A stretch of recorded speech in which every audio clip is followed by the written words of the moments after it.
Okay, good morning everyone. നമ്മൾ ഇന്ന് construction മെറ്റീരിയലിന്റെ മൂന്നാമത്തെ സെക്ഷൻ ആണ് അല്ലേ? മൂന്നാമത്തെ മൊഡ്യൂളിന്റെ മൂന്നാമത്തെ സെക്ഷൻ.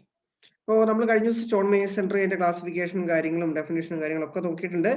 ആ ക്ലാസ് നിങ്ങൾക്ക് മനസ്സിലായി എന്ന് വിചാരിക്കുന്നു. ഇന്ന് നമ്മൾ ഡിസ്കസ് ചെയ്യാൻ പോകുന്നത് ബ്രിക്ക് മേസൺറിനെ കുറിച്ചാണ്. അപ്പൊ ബ്രിക്ക് മേസൺറി എന്താണ് എന്ന് നിങ്ങളുടെ അടുത്ത് ഞാൻ പറഞ്ഞിട്ടുണ്ടായിരുന്നു അല്ലെ? ഓക്കെ, എല്ലാവർക്കും ഗുഡ് മോർണിംഗ് കേട്ടോ. എന്തായിരുന്നു ബ്രിക്ക് മേസൺറി? നമ്മള് ബ്രിക്കും മോർട്ടാറും ഉപയോഗിച്ച് നമ്മൾ ഒരു മേസൺറി വാൾ കൺസ്ട്രക്ട് ചെയ്യുന്നതിനെയാണ് നമ്മൾ എന്ത് പറയുന്നത്? ബ്രിക്ക് മേസൺറി എന്ന് പറയുന്നത്. ഓക്കെ, അപ്പോ ജസ്റ്റ് നമ്മൾ ഇന്ന് നോക്കുന്ന ബ്രിക്ക് മേസൺറി ആണ് മൂന്നാമത്തെ മൊഡ്യൂളിലെ മൂന്നാമത്തെ സെക്ഷൻ. അപ്പൊ ജസ്റ്റ് ആദ്യം തന്നെ ബ്രിക്ക് മേസൺറി എന്താണ് എന്നൊന്ന് നോക്കാം. The systematic arrangement of laying bricks and bonding together with mortar. ബ്രിക്കിനെ ലേ ചെയ്ത് അതിനെ ബോണ്ട് ചെയ്യാൻ വേണ്ടി മോർട്ടാറും കൂടെ കൊടുക്കുന്ന ആ ഒരു പ്രോസസ്സ്, അതിനെയാണ് നമ്മൾ എന്ത് പറയുന്നത്? ബ്രിക്ക് മേസൺറി എന്ന് പറയുന്നത്. പിന്നെ mortar is not only this cementing material but also the homogeneous mass that imparts strength to the work by holding the individual blocks together. അതായത് ഈ ഒരു സിമെന്റിംഗ് മെറ്റീരിയൽ മാത്രമല്ല, ആ ഒരു മേസൺറി വാൾ അല്ലെങ്കിൽ ഈ ഒരു മേസൺറി കൺസ്ട്രക്ഷന് സ്ട്രെങ്ത് പ്രൊവൈഡ് ചെയ്യുന്നത് എന്ത് തന്നെയാണ്? ഈ ഒരു മോർട്ടാർ തന്നെയാണ്. രണ്ട് ബ്രിക്കിന്റെ ഇടയ്ക്ക് നമ്മൾ ഇടുന്ന പരിക്കനില്ലേ, അതിനെയാണ് നമ്മൾ മോർട്ടാർ എന്ന് പറയുന്നത്. ഓക്കെ, അടുത്തത് ടൈപ്സ് ഓഫ് മോർട്ടാർ. നമ്മൾ ഉപയോഗിക്കുന്ന മോർട്ടാറാണ്. മോർട്ടാറിന് അടങ്ങിയിരിക്കുന്ന മെറ്റീരിയൽ അനുസരിച്ച് നമുക്ക് ഇത്രയും രീതിയിൽ ഇതിനെ ക്ലാസിഫൈ ചെയ്യാം. മഡ് മോർട്ടാർ എന്ന് പറയുമ്പോൾ എന്താണ്? വെള്ളവും മണ്ണുമാണ് നമ്മൾ സിമെന്റിംഗ് മെറ്റീരിയൽ ആയിട്ട് ഉപയോഗിക്കുക. അതിനാണ് നമ്മൾ മഡ് മോർട്ടാർ എന്ന് പറയുന്നത്. Cement mortar, lime mortar, gauge mortar. അപ്പൊ നിങ്ങൾ ഗേജ് മോർട്ടാറിനെ കുറിച്ച് കേട്ടിട്ടുണ്ടാവില്ല അല്ലെ?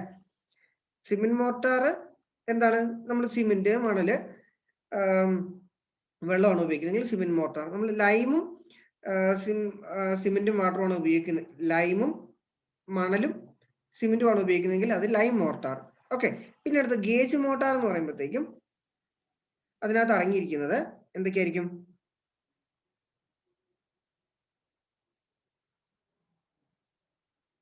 ഇതിനകത്ത് സിമെന്റ് ഉണ്ട്, ലൈമുണ്ട്, പിന്നെ മോർട്ടാറിനുള്ള സാൻഡും വാട്ടറും.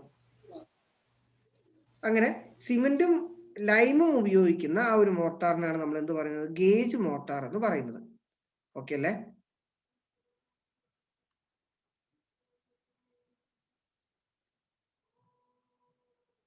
ഓക്കെ, ഇനി അടുത്തത് light weight mortar, fire resistant mortar. അതിനകത്ത് ഉപയോഗിക്കുന്ന മെറ്റീരിയൽ അനുസരിച്ച് പറയുന്നു എന്നേ ഉള്ളൂ കേട്ടോ.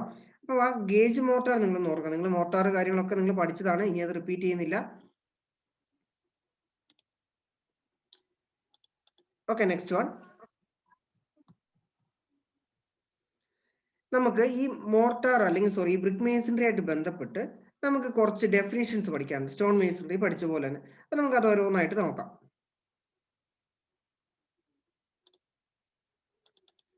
ഓക്കെ, ഏറ്റവും ആദ്യം arises.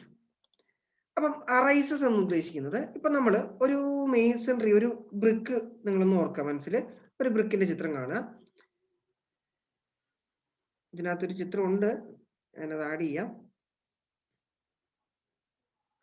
Okay, the corner edges formed by the surfaces of a brick. അതായത് ഇത്രയേ ഉള്ളൂ. ഈ ഒരു ബ്രിക്കിന്റെ പല സർഫേസ് ഉണ്ട്, പല ഫേസസുകൾ ഉണ്ട്. നമുക്ക് കാണാലോ, ഇതൊരു ഫേസ് ആണ് അല്ലെ? ഇതൊരു ഫേസ് ആണ്, ഇതും ഒരു ഫേസ് ആണ്. അങ്ങനെ ഈ രണ്ട് ഫേസുകൾ തമ്മിൽ വന്നിട്ട് ഫോം ചെയ്യുന്ന ഇങ്ങനത്തെ ഈ ഒരു എഡ്ജിനെയാണ് നമ്മൾ എന്ത് പറയുന്നത്? അറൈസസ് എന്ന് പറയുന്നത്. ARISES, the corner edges formed by two surfaces of a brick. അടുത്തത്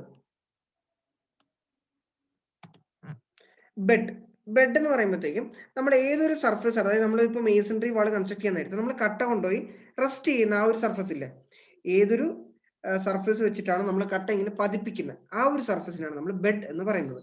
the brick which is laid in or the lower സർഫേസോ അല്ലെങ്കിൽ ഏതൊരു സർഫേസിലാണോ ബ്രിക്ക് ലേ ചെയ്ത് ആ ഒരു അടിവശം, അതിനാണ് നമ്മൾ ബെഡ് എന്ന് പറയുന്നത്. അടുത്തത് എന്താണ്? സ്ട്രക്ചർ. അപ്പൊ നമ്മൾ ഇവിടെ ഒരു ബ്രിക്ക് കണ്ടു അല്ലെ? ഈ ബ്രിക്കിന്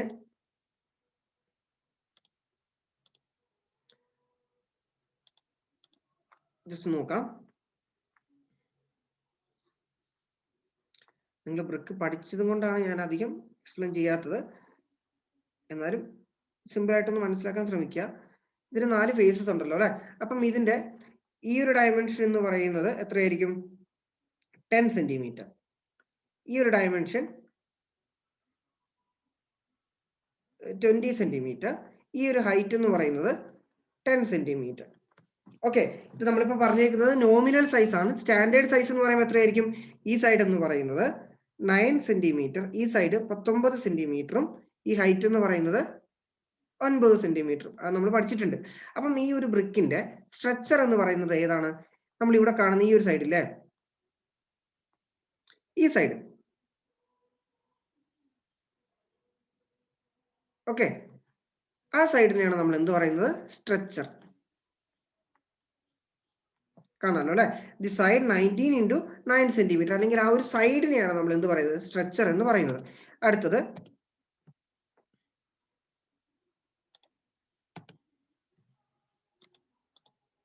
ഹെഡർ. ഹെഡർ എന്ന് പറയുമ്പോഴത്തേക്ക് നമ്മൾ ഇവിടെ ഈ കാണുന്ന ഈ ഒരു ഫേസ് തുടർന്ന് മാറ്റി കാണിച്ചു തരാം. ഈ കാണുന്ന ഫേസ്, ഇതിനാണ് നമ്മൾ ഹെഡർ എന്ന് പറയുന്നത്. ദി സൈഡ് 9 into 9 സെന്റിമീറ്റർ, ഈ കാണുന്ന ഈ ഭാഗം ഇല്ലേ, നമ്മൾ ഒരു ബോക്സ് ഒക്കെ എടുത്തു നോക്കണം, അതിന്റെ ഈ ഒരു ഭാഗം ഫ്രണ്ടിലെ ആ ഒരു വശത്തിനാണ് നമ്മൾ എന്ത് പറയുന്നത്? ഹെഡർ എന്ന് പറയുന്നത്. ഇനി അടുത്തത് കോഴ്സ്. നിര. നമ്മൾ കല്ലുകെട്ടിന്റെ സമയത്ത് ഞാൻ പറഞ്ഞായിരുന്നു, നമ്മളൊരു നിരയായിട്ട് അങ്ങനെ കിട്ടുവാണെങ്കിൽ ആ ഒരു നിരേനെയാണ്, ഓരോ നിരേനെയാണ് നമ്മൾ എന്ത് പറയുന്നത്? കോഴ്സ് എന്ന് പറയുന്നത്. Each horizontal layers of brick laid in mortar. ഓരോ നിരേനെയാണ് നമ്മൾ നിര, ഒരു നിരയായിട്ടല്ല ഇത് കിട്ടുന്നത്, ആ ഒരു ഓരോ നിരേനെയാണ് നമ്മൾ കോഴ്സ് എന്ന് പറയുന്നത്. അടുത്തത് blocking course. The projecting course above the cornice to prevent the tilting tendency. അതായത് ഒരു കുറച്ചും കൂടെ ദൃഢത കിട്ടാൻ വേണ്ടിയിട്ട് നമ്മൾ ഈ ഒരു എന്താണ് പ്രൊജക്റ്റിംഗ് കോഴ്സിന്റെ മേലെയായിട്ട് നമ്മൾ കോർണിസ് കോർബിലൊക്കെ പറഞ്ഞല്ലോ. അപ്പൊ ഈ കോർണിസ് എന്ന് പറയുമ്പോൾ പുറത്തേക്ക് പ്രൊജക്ട് ചെയ്തിരിക്കുന്ന ആ ഒരു ഭാഗമല്ലേ, കോർണിസ് അല്ല കോർബല്, ഇങ്ങനെ പുറത്തേക്ക് പ്രൊജക്ട് ചെയ്തിരിക്കുന്ന ആ ഒരു ഭാഗത്തിന് കുറച്ചും കൂടി സ്റ്റെബിലിറ്റി കിട്ടാൻ വേണ്ടി അതിന്റെ മേലെ നമ്മൾ കുറച്ച് കട്ട പതിപ്പിക്കുകയാണെങ്കിൽ ആ ഒരു കോഴ്സിനെയാണ് നമ്മൾ എന്ത് പറയുന്നത്? Blocking course. അതിന് ഒരു കുറച്ചും കൂടി ദൃഢത കിട്ടാൻ വേണ്ടി പുറത്തേക്ക് ഇങ്ങനെ പ്രൊജക്ട് ചെയ്തിരിക്കുന്ന ആ ഒരു ഭാഗമില്ലേ, അതിനൊരു ദൃഢത കിട്ടാൻ വേണ്ടി നമ്മൾ കൊടുക്കുന്ന അതിന്റെ മേലെ പതിപ്പിക്കുന്ന ലെയേഴ്സിനെയാണ് നമ്മൾ എന്ത് പറയുന്നത്? ബ്ലോക്കിംഗ് കോഴ്സ് എന്ന് പറയുന്നത്.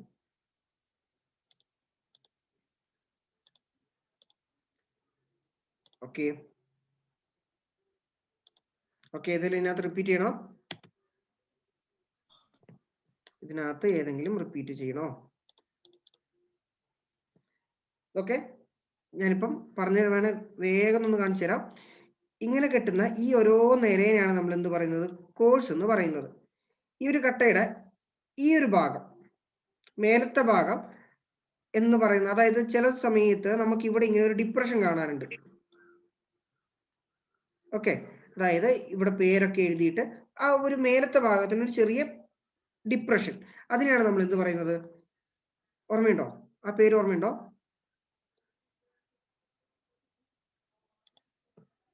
അതിന്റെ ടോപ്പ് പോർഷനിൽ ഒരു ഫ്രോഗ്. Okay, good. അങ്ങനെ ഉള്ളിലേക്ക് കാണുന്ന ആ ഒരു ഡിപ്രഷൻ എന്തിനു വേണ്ടിയിട്ടാണ്? അതിന്റെ പേര് കാര്യങ്ങളൊക്കെ എഴുതാൻ വേണ്ടി കൊടുക്കുന്ന ആ ഒരു പേരാണ് ഫ്രോഗ്. ഇതിന്റെ ഈ കാണുന്ന സർഫസ് ഇല്ലേ, ഇതിനെയാണ് സ്ട്രക്ചർ എന്ന് പറയുന്നത്. ഈ കാണുന്ന സർഫസ് ആണ് എന്ത്? ഹെഡർ.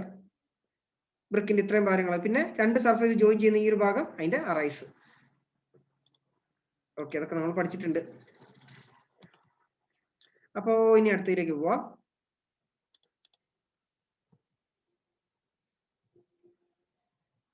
ഓക്കെ, ഏറ്റവും ഇനി മേസൺറി ആയിട്ട് ബന്ധപ്പെട്ട് തന്നെയുള്ള കുറച്ച് ഡെഫിനിഷൻസ് ആണ്. എന്താണ് കോയിൻ?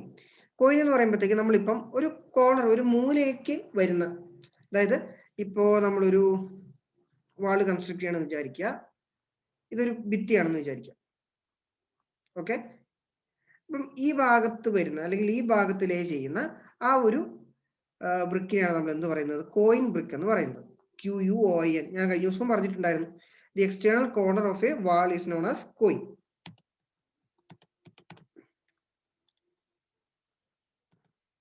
അടുത്തത് ബെഡ് ജോയിന്റ്.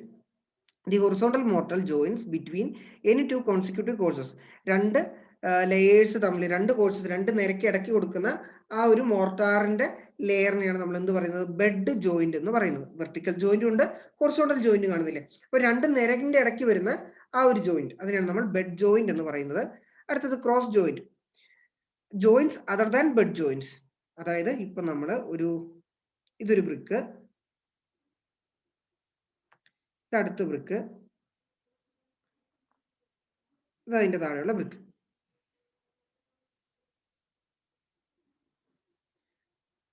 അപ്പം ഇതിനകത്ത് നിങ്ങൾക്ക് പലതരത്തിൽ നമ്മൾ ജോയിൻസ് കാണാനുണ്ടല്ലോ അല്ലെ. അപ്പം ഇങ്ങനെ കൊടുക്കുന്ന ഈ ഒരു ജോയിന്റിനെയാണ് നമ്മൾ എന്ത് പറയുന്നത്? ബെഡ് ജോയിന്റ് എന്ന് പറയുന്നത്.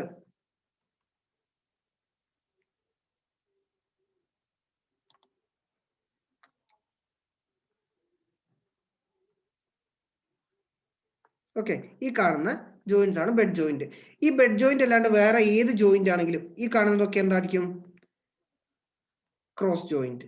Okay, joints other than bed ജോയിന്റിനാണ് നമ്മൾ എന്ത് പറയുന്നത്? ക്രോസ് ജോയിന്റ് എന്ന് പറയുന്നത്.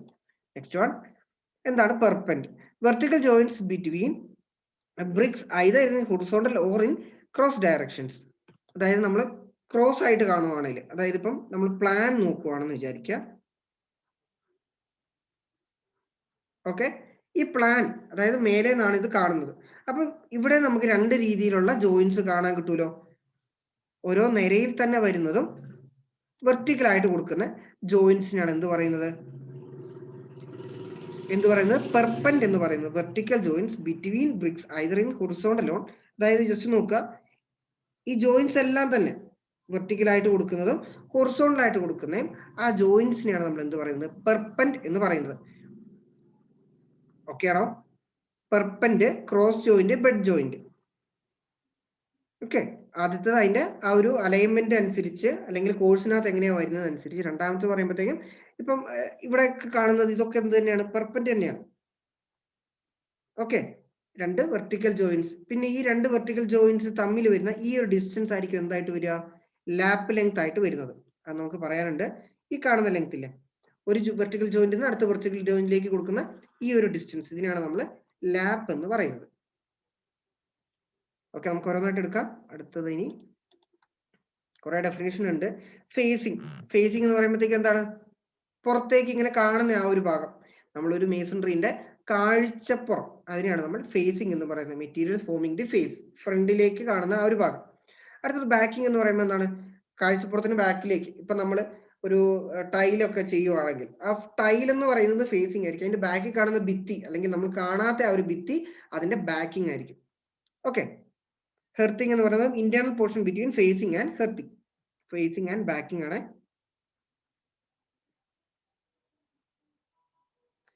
ഈ ബാക്കിങ്ങിന്റെയും ഫേസിങ്ങിന്റെയും ഭാഗത്തിന്റെ ഇടയ്ക്ക് എന്തെങ്കിലും കൊടുക്കുവാണെങ്കിൽ അതിനാണ് നമ്മൾ ഹെർത്തിങ് എന്ന് പറയുന്നത്. അപ്പം ഇത്ര ഓർത്താൽ മതി. ഏറ്റവും ഫ്രണ്ടിൽ ഫേസ്, അതിന്റെ ബാക്കിൽ ഹെർത്തിങ്, അതിന്റെ ഏറ്റവും ബാക്കിലായിട്ട് ബാക്കിംഗ്. ആ ബാക്കിംഗ് ആയിരിക്കും ഇതിനൊരു റിജിഡിറ്റി കാര്യങ്ങളൊക്കെ തരുന്നത്, അതിന്റെ ബലമൊക്കെ തരുന്നത് ബാക്കിംഗ് ആയിരിക്കും. ഫേസിങ് എന്ന് പറയുമ്പോഴത്തേക്കും എന്താണ്? ഒന്ന് കാണാൻ വേണ്ടിയിട്ട് അല്ലെങ്കിൽ ആ ഒരു കാഴ്ചപ്പുറം ഒരു വൃത്തിയായിട്ടൊക്കെ നിൽക്കാൻ വേണ്ടിയിട്ട് നമ്മൾ കൊടുക്കുന്ന ആ ഒരു കോഴ്സ്. അപ്പം ഫേസിങ്, ഹെർത്തിങ്, ബാക്കിംഗ് ഓർക്കാലോ അല്ലെ. ഇനി അടുത്തത് ലാപ്പ്. ഞാനിപ്പോ പറഞ്ഞായിരുന്നു ലാപ്പ് എന്താണ്? Horizontal distance between any two perpends. രണ്ട് പെർപെൻഡുകൾ തമ്മിലുള്ള ഹൊറിസോണ്ടൽ ഡിസ്റ്റൻസിനാണ് നമ്മൾ എന്ത് പറയുന്നത്? ലാപ്പ് എന്ന് പറയുന്നത്. ബുൾനോസ്. ഇപ്പൊ നമ്മൾ ഒരു ബ്രിക്ക് ഉപയോഗിക്കുകയാണെങ്കിൽ ഒരു ബ്രിക്കിന്റെ ഒരു ഫേസ് നമ്മളൊന്ന് ചെറുതായിട്ട് ഇങ്ങനെ കെർവ് ചെയ്ത് കൊടുക്കുകയാണ്, ഒന്ന് മോൾഡ് ചെയ്ത് ഒരു ചെറിയൊരു കെർവ് ഷേപ്പിൽ കൊടുക്കുകയാണെങ്കിൽ അതിനെയാണ് നമ്മൾ എന്ത് പറയുന്നത്? ബുൾനോസ് എന്ന് പറയുന്നത്. Bullnose. One or more arrises rounded off. Arris എന്താണെന്ന് ഞാൻ പറഞ്ഞല്ലോ അല്ലെ, രണ്ട് എഡ്ജസ് അല്ലെ, രണ്ട് ഫേസുകൾ തമ്മിൽ വരുന്ന ആ ഒരു എഡ്ജ്. അപ്പൊ അതിനകത്ത് ഏതെങ്കിലും ഒരു എഡ്ജ് നമ്മളിങ്ങനെ ഒന്ന് മോൾഡ് ചെയ്ത് ഒന്ന് ഷേപ്പ് ചെയ്ത് കൊടുക്കുകയാണെങ്കിൽ അതിനാണ് നമ്മൾ ബുൾനോസ് എന്ന് പറയുന്നത്. കൗനോസ് എന്ന് പറയുമ്പോൾ ഇപ്പൊ നമ്മൾ ഒരു ഫേസ് അങ്ങനെ ചെയ്തെങ്കിൽ അതിന്റെ വേറെ, അതായത് രണ്ട് ഫേസുകൾ ഇങ്ങനെ നമ്മൾ ഒരുമിച്ച് ചെയ്യുവാണെങ്കിൽ ബോത്ത് എഡ്ജസ് റൗണ്ടഡ് ഓഫ്, അല്ലെങ്കിൽ രണ്ട് എഡ്ജ് നമ്മളിങ്ങനെ മോൾഡ് ചെയ്ത് ഒരു റൗണ്ട് ഷേപ്പിൽ കൊടുക്കുകയാണെങ്കിൽ അതിനാണ് നമ്മൾ കൗനോസ് എന്ന് പറയുന്നത്. ഓക്കെ, അടുത്തത് cut such that the angles other than right angles is formed. Squint brick എന്ന് പറയുമ്പോഴത്തേക്ക് നമ്മളിങ്ങനെ ബ്രിക്കിനെ ഇപ്പം നമ്മൾ എന്താണ് കട്ട് ചെയ്യാറില്ല ചില സമയത്ത്, മുഴുവൻ കട്ട് കിട്ടാണ്ടിരിക്കാൻ വേണ്ടി നമ്മൾ ചിലപ്പം ചെറിയ കട്ട് പീസുകൾ ഉപയോഗിക്കാറുണ്ട്. അപ്പൊ ഇങ്ങനെ ഉപയോഗിക്കുന്ന ഈ ഒരു കട്ട് പീസ് നമ്മൾ കട്ട് ചെയ്യാൻ നേരത്ത് 90 ഡിഗ്രി അല്ലാണ്ട് വേറെ ഏതെങ്കിലും ഒരു രീതിയിലാണ് നമ്മൾ കട്ട് ചെയ്യുമെങ്കിൽ അതിനെയാണ് നമ്മൾ എന്ത് പറയുന്നത്? സ്ക്യൂൻഡ് ബ്രിക്ക് എന്ന് പറയുന്നത്. ഓക്കെ, ഈ രീതിയിലല്ലാണ്ട് നമ്മൾ ഈ ഏതെങ്കിലും ഒരു ആംഗിളിലാണ് കട്ട് ചെയ്തെങ്കിൽ അതിനാണ് നമ്മൾ സ്ക്യൂൻഡ് ബ്രിക്ക് എന്ന് പറയുന്നത്. അടുത്തത് raking back. The termination of the wall in A stepped fashion. ഒരു ഭിത്തി, ഇപ്പൊ നമ്മളിപ്പം ഒരു വാൾ കൺസ്ട്രക്ട് ചെയ്യുകയാണെന്ന് വിചാരിക്കുക. അപ്പൊ നമ്മൾ ഒരു ദിവസത്തെ പണി നിർത്താൻ നേരത്ത് ഒന്നെങ്കിൽ നമ്മൾ ഒരു ലെയർ മൊത്തം കംപ്ലീറ്റ് ചെയ്ത് നിർത്തും. ഇനിയിപ്പോൾ അത് ഒരുപാട് ലെങ്ത്തിലാണ് ചെയ്യുമെങ്കിൽ നമ്മൾ എന്താണ് സാധാരണ ഈ ഒരു രീതിയിലല്ല നമ്മൾ നിർത്താറ്, അല്ലെ? കണ്ടിട്ടുണ്ടാവും. ഇപ്പൊ ഇവിടെ ഒരു ജനല് എന്തെങ്കിലും ഉണ്ടെങ്കിൽ അതിന്റെ സൈഡിലേക്ക് നമ്മൾ ഈ രീതിയിൽ ഒരു ദിവസത്തെ പണി നിർത്താനോ അല്ലെങ്കിൽ നമ്മൾ ഒരു വാളിന്റെ വർക്ക് നമ്മൾ ഒരു സ്റ്റെപ്ഡ് ഫാഷനിൽ ടെർമിനേറ്റ് ചെയ്യുവാണെങ്കിൽ അതിനെയാണ് നമ്മൾ എന്ത് പറയുന്നത്? റേക്കിംഗ് ബാക്ക് എന്ന് പറയുന്നത്. ഓക്കെ അല്ലേ? Raking back, termination of the wall in A stepped fashion. അടുത്തത് ടൂത്തിങ്. ടൂത്തിങ് എന്ന് പറയുമ്പോൾ നമ്മളിപ്പം ഒരു ഭിത്തിയുടെ വർക്ക് നമ്മൾ നിർത്തിയിട്ട് നമുക്ക് കുറച്ച് കാലം കഴിഞ്ഞിട്ട് അവിടെ ഇനി ഏതെങ്കിലും ഒരു വാൾ കൺസ്ട്രക്ട് ചെയ്യണം, ഒരു ഭിത്തി നമ്മൾ പിന്നെ കൺസ്ട്രക്ട് ചെയ്യുന്നുണ്ടെങ്കിൽ നമ്മൾ അവിടെ ശ്രദ്ധിച്ചിട്ടുണ്ടാവും ആ ജംഗ്ഷനിൽ നിന്ന്, ഓക്കെ ഇതാണ് ആ ഭിത്തി, അവിടെ നിന്ന് ഇങ്ങനെ കട്ടകൾ പുറത്തേക്ക് ഇങ്ങനെ പ്രൊജക്ട് ചെയ്ത് നിൽക്കുന്ന കാണാം.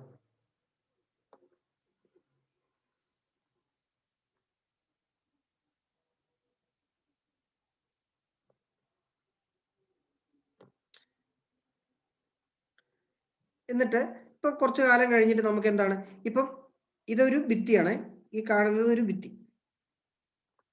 എന്നിട്ട് നമുക്ക് ഈ ഒരു രീതിയിലും ഭിത്തി കെട്ടാൻ പറ്റും. ആ ഒരു കണ്ടിന്യൂറ്റി കിട്ടാൻ വേണ്ടിയിട്ട് നമ്മൾ എന്ത് ചെയ്യുന്നു, അവിടെ കുറച്ച് ഒരു ആൾട്ടർനേറ്റീവ് ആയിട്ട് ഓരോ ബ്രിക്ക് ഇങ്ങനെ പുറത്തേക്ക് പ്രൊജക്ട് ചെയ്ത് നിൽക്കുന്നത്, അതിനെയാണ് നമ്മൾ എന്ത് പറയുന്നത്? ടൂത്തിങ്. നമ്മുടെ പല്ല് പോലെ ആ ഒരു ലാപ്പിംഗ് അല്ലെങ്കിൽ ആ ജോയിന്റ് കണ്ടിന്യൂസ് ആയിട്ട് കിട്ടാൻ വേണ്ടി, അതിനാണ് ടൂത്തിങ് എന്ന് പറയുന്നത്. Termination of a wall in such A fashion that each alternative goes at the end project. എന്തിനു വേണ്ടിയിട്ടാണ്? പിന്നീട് അവിടെ ഒരു ഭിത്തി കൺസ്ട്രക്ട് ചെയ്യാൻ നേരത്ത് കുറെ കാലത്തിന് ശേഷമായിരിക്കാം, ഇപ്പൊ അതൊന്നും കൺസ്ട്രക്ട് ചെയ്യുന്നില്ല, പക്ഷെ നമ്മൾ അങ്ങനെ പ്രൊജക്ഷൻ വിട്ടാൽ മാത്രമേ നമുക്ക് അവിടെ ആ ഒരു ലാപ്പിംഗ് എഫക്റ്റീവ് ആയിട്ട് കിട്ടുള്ളൂ. അതിനെയാണ് നമ്മൾ എന്ത് പറയുന്നത്? ടൂത്തിങ് എന്ന് പറയുന്നത്. അപ്പൊ നമ്മൾ ഡെഫിനേഷൻസ് ഏതാണ്ട് എല്ലാം തന്നെ പറഞ്ഞിട്ടുണ്ട്. ഇതിനകത്ത് ഏതെങ്കിലും റിപ്പീറ്റ് ചെയ്യണമെങ്കിൽ നിങ്ങൾക്ക് ചോദിക്കാം, അല്ലെങ്കിൽ നമ്മൾ മുന്നോട്ട് പോകും. ഓക്കെ ആണ് എല്ലാവരും? ഓക്കെ പറഞ്ഞേ.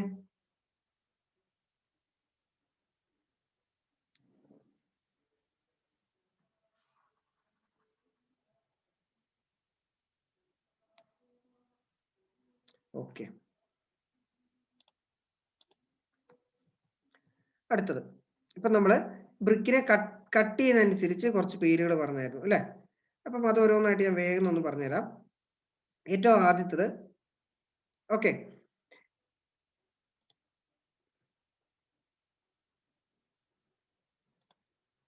ഏറ്റവും ആദ്യത്തത് എന്താണ്? നിങ്ങളെ പേരൊന്ന് പറഞ്ഞു നോക്കിയേ ഓരോന്നിന്റെയും.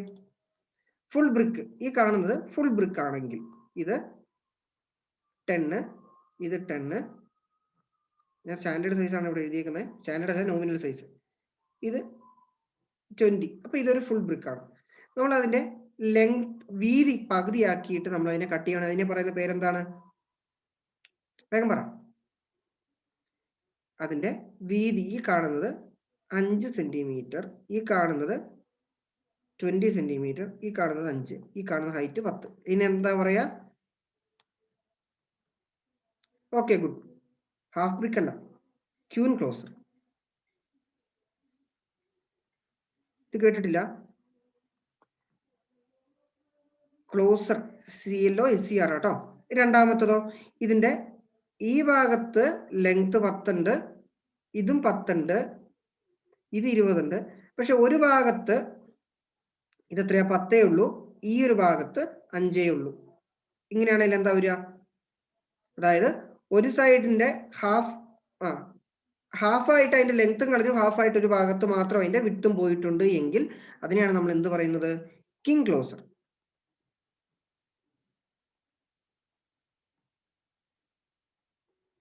Okay, king closer. അടുത്തതോ? അടുത്തത് ഇവിടെ നോക്കിക്കേ, നിങ്ങൾക്ക് കാണാം ഇവിടെ ഒരു ഭാഗത്ത് ഫുൾ ലെങ്ത് ഉണ്ട്, ഒരു ഭാഗത്ത് ഹാഫ് ലെങ്തേ ഉള്ളൂ. അതായത് നമ്മളിപ്പം ഇവിടെ ഒരു B/2 നിന്ന് L/2യിലേക്കായിരുന്നു ഇവിടെ കട്ട് ചെയ്ത്, ഇത്രയും ഭാഗം ബാക്കിയില്ലേ? ഇവിടെ എന്താ സംഭവം? ഫുൾ വിഡ്ത്തിൽ നമ്മൾ ഇങ്ങനെ കട്ട് ചെയ്യുന്നുണ്ടെങ്കിൽ അതിനെ പറയുന്ന പേരെന്താണ്? അതിനെ പറയുന്ന പേരെന്താണ്? എല്ലാരും പറഞ്ഞേ, അറിയോ? ഇത് നിങ്ങൾക്ക് എടുത്തല്ലേ? പറഞ്ഞു തന്നേക്കുന്നില്ലായിരുന്നു ഇതിനു മുമ്പ്? ഹലോ, ആരും പറയുന്നില്ലല്ലോ, എല്ലാരും പോയോ? പറഞ്ഞല്ലേ, ഒരാൾക്കും അറിയത്തില്ല അല്ലെ. ഇതിനെ പറയുന്ന പേരാണ് ബിവൽഡ് ക്ലോസർ. എടുത്തിട്ടില്ലേ? ഓർമ്മയില്ല. അങ്ങനെ പറ. ഓക്കെ, അറിയില്ല സാർ. അപ്പൊ ഇപ്പൊ ഓർത്തോളൂ. ഞാൻ പറയുന്നത് മനസ്സിലാവുന്നില്ലേ ചോദിക്കണം. അത് കണ്ടു. ഓക്കെ, ബാക്കി ആരും പറയാത്തത് കൊണ്ട് ചോദിച്ചല്ലേ. 2-3 ആൾക്കാർ പറഞ്ഞിട്ടുണ്ട്, അത് കുഴപ്പമില്ല. ടാഗ് മാത്രമേ എടുത്തുള്ളൂ. അപ്പം ഇത് മനസ്സിലായ ബിവൽഡ് ക്ലോസർ എന്ന് പറയുമ്പോഴത്തേക്കും ഒരു ഫുൾ ബ്രിക്ക് ആണ് ഈ കാണുന്നത്. അപ്പൊ നമ്മൾ അതിന്റെ കട്ടിംഗ് പ്ലെയിൻ ഞാൻ ആദ്യത്തെ ബ്രിക്ക് വരച്ച് കാണിച്ചു തരാം.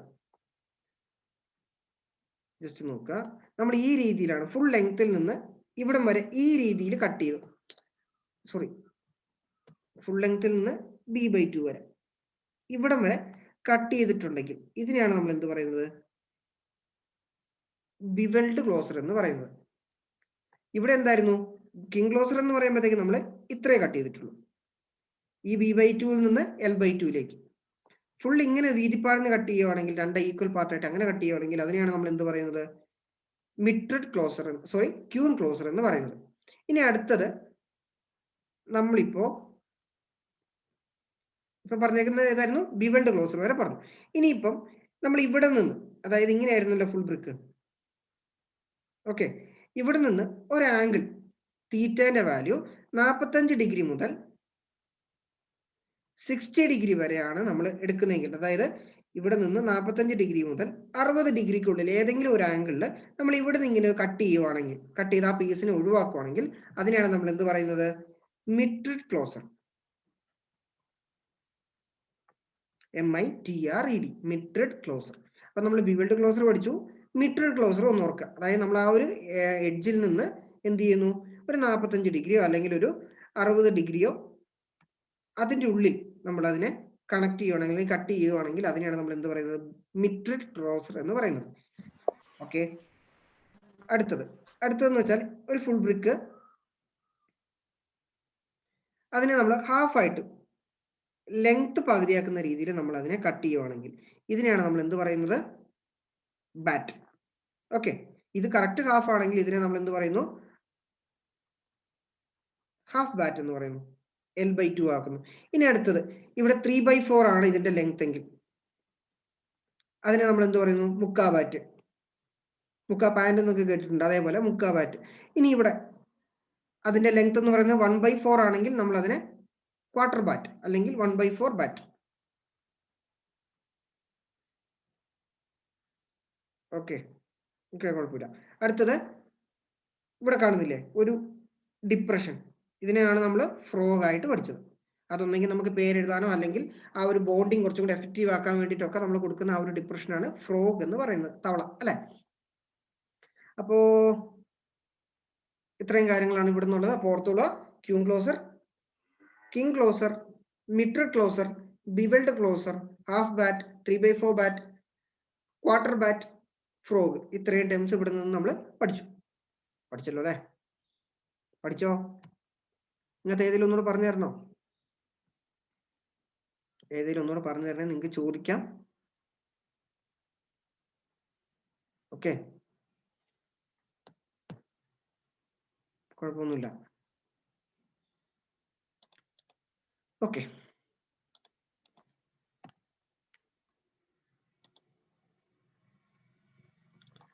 ആ പേരുകൾ ഞാൻ ഇനി ചോദിക്കും കേട്ടോ. ഇന്ന് ഞാനൊരു 3-4 പേരെ റാൻഡം ആയിട്ട് വിളിക്കും, അവരോട് ഇന്നത്തെ ചോദ്യങ്ങളൊക്കെ ചോദിക്കുന്നതാണ്.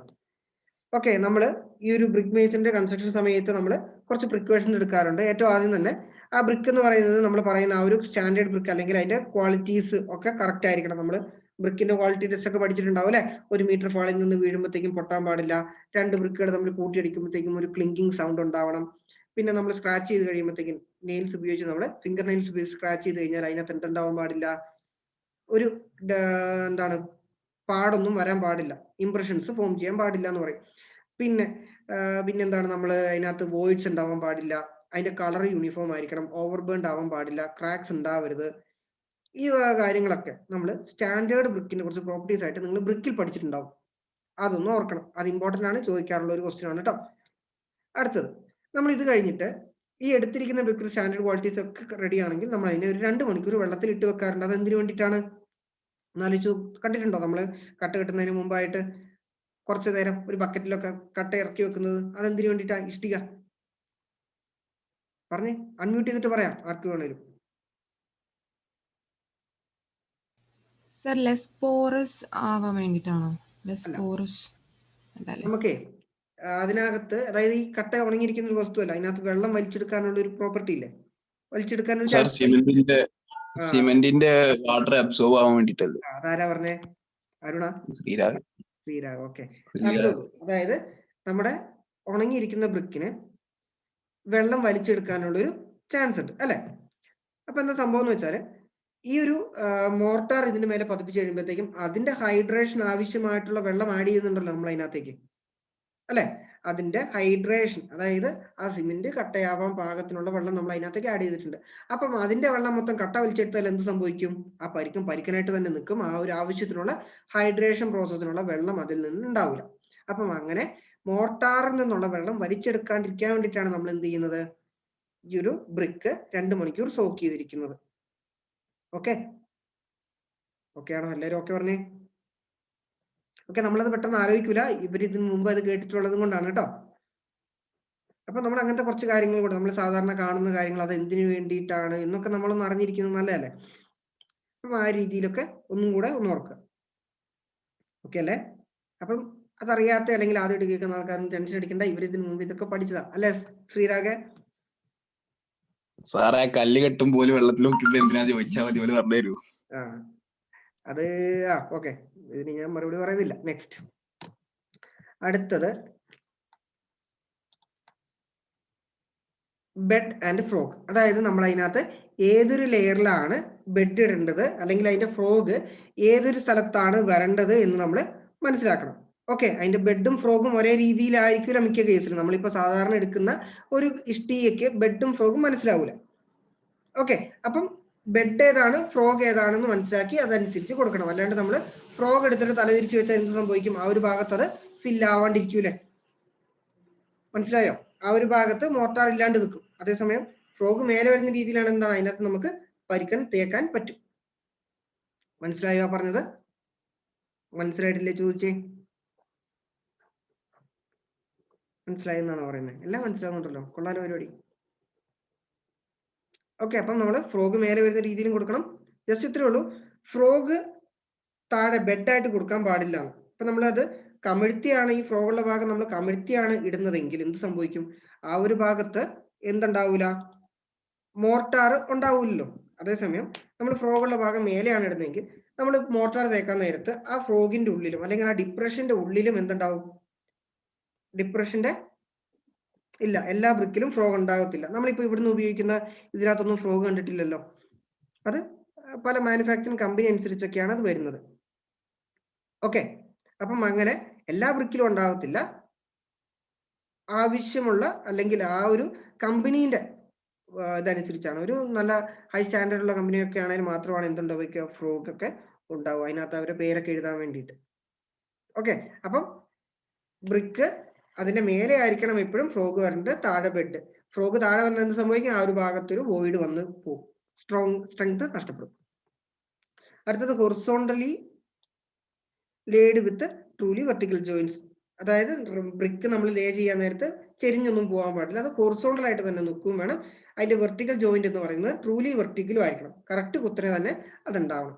കട്ട ചെരിച്ചൊന്നും ഇട്ടാൻ പാടില്ല എന്നാണ് പറയുന്നത്. Okay, construction less than 1.5. അതായത് നമ്മൾ ഒരു ഒറ്റ സ്ട്രെച്ചിൽ നമ്മൾ കൺസ്ട്രക്ട് ചെയ്യാൻ നേരത്ത് 1.5 മീറ്റർ കൂടുതൽ നമ്മൾ ഇഷ്ടിക കൊണ്ടാണ് കെട്ടുന്നതെങ്കിൽ 1.5 മീറ്റർ ഹൈറ്റ് കൂടുതൽ നമ്മൾ കെട്ടാൻ പാടില്ല എന്ന് പറയാറുണ്ട്. കാരണം എന്താണെന്ന് വെച്ചാൽ അതിൽ കൂടുതൽ നമ്മൾ കെട്ടുമ്പോഴത്തേക്കും ആ ലോഡ് കാരണം അത് ഇരുന്ന് പോകാൻ അല്ലെങ്കിൽ ലാറ്ററൽ കാരണം സൈഡിലേക്ക് മറിഞ്ഞു പോകാനുള്ള ഒരു ചാൻസ് ഉണ്ട്. അപ്പം ഒരു ദിവസം അല്ലെങ്കിൽ ഒറ്റ സ്ട്രെച്ചിൽ നമ്മൾ കൺസ്ട്രക്ട് ചെയ്യാൻ നേരത്ത് 1.5 മീറ്റർ കൂടുതൽ നമ്മൾ കൺസ്ട്രക്ട് ചെയ്യാൻ പാടില്ല.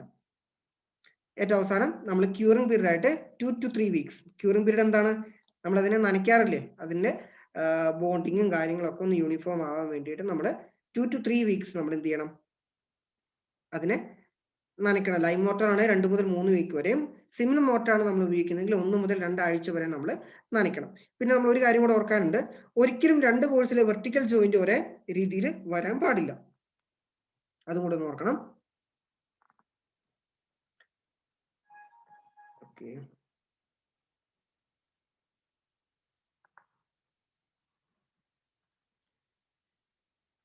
Okay 3 brick. ഇതിന് മേലെ നമ്മൾ അടുത്ത കോഴ്സ് ചെയ്യുന്നുണ്ടെന്ന് വിചാരിക്കുക. അപ്പം നമ്മൾ ഇതേ രീതിയിൽ തന്നെ കിട്ടുവാണെങ്കിൽ എന്ത് സംഭവിക്കും? ഇതേ രീതിയിൽ വരൂലേ. അപ്പം 2 കോഴ്സിലെ ലെയേഴ്സ് അല്ലെങ്കിൽ 2 കോഴ്സിലെ വെർട്ടിക്കൽ ജോയിന്റ് ഒരുമിച്ച് വരാൻ പാടില്ല. ഇത് തെറ്റാണ്. കാരണം എന്താണ്? ആ ഒരു ഭാഗം വളരെ വീക്കായിട്ട് നിൽക്കും. അപ്പം ഒരു കോഴ്സിലെ ഏറ്റവും വീക്കായിട്ടുള്ള ഭാഗം അവിടുത്തെ ജോയിന്റ് ആയിരിക്കും. അതിന്റെ മേലെയും ഇതേപോലെ തന്നെ വീക്കായിട്ടൊരു ജോയിന്റ് വന്ന് എന്ത് സംഭവിക്കും? ആ ഒരു ഭാഗം വെച്ച് ക്രാക്ക് സംഭവിക്കാൻ നമ്മുടെ ഈ ഒരു ലെയർ അല്ലെങ്കിൽ ആ ഒരു മേസൺട്രി ഫാൾ ചെയ്ത് പോകാനുള്ള ഒരു ചാൻസ് ഉണ്ട്. അപ്പൊ നമ്മൾ ഏറ്റവും അനുയോജ്യമായിട്ട് പണ്ട് മുതൽ നമ്മൾ വരയ്ക്കുന്നില്ല ബ്രിക്ക് മേസൺട്രി, നമ്മൾ സിവിൽ എഞ്ചിനീയർ അല്ലാണ്ട് പോലും നമ്മൾ വരച്ചിട്ടുണ്ടാവും. ഇവിടെ 2 ജോയിന്റ് വന്നാൽ അതിന്റെ നടുക്കായിട്ട് അടുത്ത ജോയിന്റ് വരണം. പരമാവധി ഈ രീതിയിൽ തന്നെ വരുന്ന രീതിയിൽ വേണം എന്ത് ചെയ്യാൻ. ഓക്കെ, ഈ രീതിയിൽ തന്നെ വരുന്ന രീതിയിൽ വേണം നമ്മൾ എന്ത് ചെയ്യാൻ വേണ്ടി വെർട്ടിക്കൽ ജോയിന്റ്സ് ആൾട്ടർനേറ്റ് അല്ലെങ്കിൽ അടുത്ത അഡ്ജസന്റ് ലെയേഴ്സിലെ വെർട്ടിക്കൽ ജോയിന്റ്സ് ഒരിക്കലും ഒരുമിച്ച് വരാൻ പാടില്ല. ഓക്കെ, അപ്പൊ നമ്മള് പ്രിക്കോഷൻസ് പറഞ്ഞു, ബ്രിക്ക് മേസൺട്രി പറഞ്ഞു, അതുമായിട്ട് ബന്ധപ്പെട്ട് കുറെ ടേംസ് പറഞ്ഞിട്ടുണ്ട്. കുറച്ച് ഭാഗം ഇതിന് മുമ്പ് നിങ്ങൾ കേട്ടിട്ടുണ്ടാവേണ്ടതാണ്, കുഴപ്പമില്ല, നമ്മളിവിടെ അത് പഠിച്ചു. ഇനി നമ്മൾ ഇതിന് വേണ്ടിയിട്ട് ഉപയോഗിക്കുന്ന കുറച്ച് ടൂൾസ് ആണ്, വേഗം പറഞ്ഞുതരാം. Trowel, lifting and spreading of mortar. നിങ്ങൾക്ക് ആദ്യം കാണാം നമ്മൾ ആ സിമെന്റ് കത്തി, അതിനാണ് നമ്മൾ ട്രോവൽ എന്ന് പറയുന്നത്. അടുത്തത് സ്ക്വയർ, പെർപെൻഡിക്കുലാരിറ്റി നോക്കാൻ വേണ്ടിയിട്ട് നമ്മൾ ഉപയോഗിക്കുന്നതാണ് സ്ക്വയർ, മേസൺ സ്ക്വയർ എന്നൊക്കെ പറയാറുണ്ട്. അടുത്തത് പ്ലംബോവ്, തൂക്കട്ട അല്ലെ. നമ്മളിപ്പം ഒരു കട്ട വെച്ചതിന് ശേഷം നമ്മൾ താഴത്തെ ലെയറുമായിട്ട് ട്രൂലി വെർട്ടിക്കൽ ആണോ എന്ന് മനസ്സിലാക്കാൻ വേണ്ടി നമ്മൾ ഉപയോഗിക്കുന്നതാണ് പ്ലംബോവ്. ഓക്കെ, തൂക്കട്ട നിങ്ങൾ കണ്ടിട്ടുണ്ടാവണം. അടുത്തത് സ്പിരിറ്റ് ലെവൽ, എന്തിനു വേണ്ടിയിട്ടാണ്? വെർട്ടിക്കൽ ആയിട്ടോ ഹൊറിസോണ്ടൽ ആയിട്ടൊക്കെ ലെവൽ ചെക്ക് ചെയ്യാൻ വേണ്ടിയിട്ടുള്ള ആ ഒരു ഇൻസ്ട്രുമെന്റ് ആണ് സ്പിരിറ്റ് ലെവൽ. ഇനി അടുത്ത ലൈൻ ആൻഡ് പിൻസ്, നമ്മൾ കണ്ടിട്ടുണ്ടാവും. ഒരു നിര കെട്ടാൻ നേരത്ത് അതിന്റെ ആദ്യത്തെ ലെയറും ഏറ്റവും അവസാനത്തെ കട്ടയും വെച്ചതിന് ശേഷം നമ്മൾ എന്ത് ചെയ്യുന്നു? ഒരു കയറ് കെട്ടാറുണ്ട് അല്ലെ. എന്തിനു വേണ്ടിയിട്ടാണ്? ആ ഒരു നിരയിലെല്ലാം അതേ ലൈനിൽ തന്നെ കിട്ടാൻ വേണ്ടി, നേരെ കറക്റ്റ് ആവാൻ വേണ്ടി, കറക്റ്റ് അലൈൻമെന്റ് ഓഫ് കോഴ്സസ്, അതിന് വേണ്ടിയിട്ട് കൊടുക്കുന്ന ആ ഒരു അറേഞ്ച്മെന്റ് ആണ് ലൈൻ ആൻഡ് പിൻസ്. ഇനി അടുത്തത് bolster, cutting the brick chisel having wide blade. അതായത് നമ്മൾ ഉളി, കുറച്ചുകൂടെ വീതിയുള്ള ഉളിനെയാണ് നമ്മൾ ബോൾസ്റ്റർ എന്ന് പറയുന്നത്. Cutting the brick, brick cut ചെയ്യാൻ വേണ്ടി നമ്മൾ ഉപയോഗിക്കുന്നതാണ്. അടുത്തത് brick hammer, cutting one end straight and other end sharp edge. Brick hammer, ഒരെൻഡ് കൂർത്തതും അടുത്ത എൻഡ് ഫ്ലാറ്റ് ആയിട്ടുമുള്ള ഒരു ബ്രിക്ക് ഹാർമറിനെയാണ് നമ്മൾ എന്തിനു അതിന് അല്ല അത്തരം ഒരു ഹാമറിനെയാണ് നമ്മൾ ബ്രിക്ക് ഹാർമർ എന്ന് പറയുന്നത്, കട്ടിങ്ങും സ്ട്രെയിറ്റ് ആക്കാനും വേണ്ടിയിട്ടുള്ള. അടുത്തത് scotch, cutting the soft brick and dressing the cut BRICS. അതായത് ഈ ഒരു നമ്മൾ ബോൾസ്റ്റർ പറഞ്ഞ പോലെ തന്നെ ഒരു ഉളി പോലത്തെ ഒരു സാധനമാണ്. എന്തിനു വേണ്ടിയിട്ടാണെന്ന് വെച്ചാൽ സോഫ്റ്റ് ബ്രിക്ക് കട്ട് ചെയ്യാനും അതിന്റെ സൈഡൊക്കെ ഒന്ന് ഡ്രസ് ചെയ്യാൻ വേണ്ടി അല്ലെങ്കിൽ ഒന്ന് മിനുക്കാനൊക്കെ ആയിട്ട് ഉപയോഗിക്കുന്ന മെറ്റീരിയൽ. അടുത്തത് gauge rod, course are maintained at correct level and uniform thickness. അതായത് ഒരു നിരയുടെ കട്ടി അല്ലെങ്കിൽ ആ ഒരു വീതി യൂണിഫോം ആയിട്ട് തന്നെ നിൽക്കാൻ വേണ്ടിയിട്ട് നമ്മൾ കൊടുക്കുന്ന ആ ഒരു റോഡ് അല്ലെങ്കിൽ ആ ഒരു കോല്, അതിനെയാണ് നമ്മൾ എന്ത് പറയുന്നത്? ഗേജ് റോഡ് എന്ന് പറയുന്നത്. Courses are maintained at correct level, നേരെ ലെവലായിട്ടും ഒരേ തിക്നെസ്സിലും നിൽക്കാൻ വേണ്ടിയിട്ട് കൊടുക്കുന്ന ആ ഒരു കോല്. അടുത്തത് ബെവൽ, സെറ്റിംഗ് ഔട്ട് ആംഗിൾസ്. നേരത്തെ നമ്മൾ സ്ക്വയർ പറഞ്ഞത് 90 ഡിഗ്രി മാത്രമാണ്, പക്ഷെ ഈ ബെവൽ ഇവിടെ കാണുന്നുണ്ടാവും. ഈ കാണുന്നത് ഏതൊരു ആംഗിളിലും നമുക്ക് ഒരു ലെയർ മാറ്റണമെങ്കിൽ അതിനെയാണ് നമ്മൾ ബെവൽ എന്ന് പറയുന്നത്. 90 ഡിഗ്രിയോ ഏത് ഡിഗ്രിയോ നമുക്ക് ഒരു അടുത്ത ലെയറോ അല്ലെങ്കിൽ ആ ഒരു ആംഗിൾ സെറ്റ് ചെയ്യാൻ വേണ്ടിയിട്ട് ഉപയോഗിക്കുന്നത്. ഓക്കെ,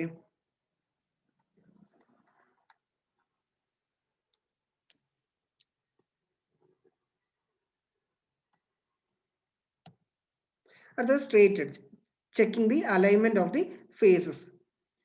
ഒരു ഫേസിന്റെ അലൈൻമെന്റ് ചെക്ക് ചെയ്യാൻ വേണ്ടി ഉപയോഗിക്കുന്ന മുഴക്കോല് പോലത്തെ ഒരു എക്യുപ്മെന്റ്, അതിനാണ് നമ്മൾ സ്ട്രേറ്റ് എഡ്ജ് എന്ന് പറയുന്നത്.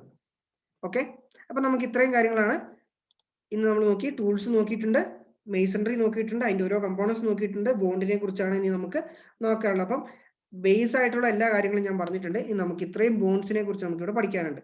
സ്ട്രക്ചർ ബോണ്ട് എന്താണ്, ഹെഡർ ബോണ്ട് എന്താണ്, ഇംഗ്ലീഷ് ബോണ്ട് എന്താണ്, Flemish bond, facing bond, raking bond, Dutch bond. അപ്പം ഇതിനകത്ത് ഈ രണ്ടെണ്ണം വളരെ എളുപ്പമാണ്. ഈ രണ്ടെണ്ണമാണ് നമുക്ക് ഡീറ്റെയിൽഡ് ആയിട്ട് പഠിക്കാനുള്ളത്, ഇംഗ്ലീഷ് ബോണ്ടും ഫ്ലെമിഷ് ബോണ്ടും. അപ്പൊ നമുക്കത് അടുത്തൊരു ക്ലാസ്സിൽ എടുക്കാം. അപ്പൊ ആ ക്ലാസ് മിസ്സാക്കരുത്, എല്ലാവരും തന്നെ അറ്റൻഡ് ചെയ്യുക. ഓക്കെ, ഇതിനകത്ത് എന്തെങ്കിലും ഡൗട്ട് ഉണ്ടെങ്കിൽ നിങ്ങൾക്ക് അൺമ്യൂട്ട് ചെയ്യാം, ചോദിക്കാം, അല്ലെങ്കിൽ നമുക്ക് ഇന്നത്തെ സെക്ഷൻ വൈൻഡപ്പ് ചെയ്യാം. വേഗം പറഞ്ഞു.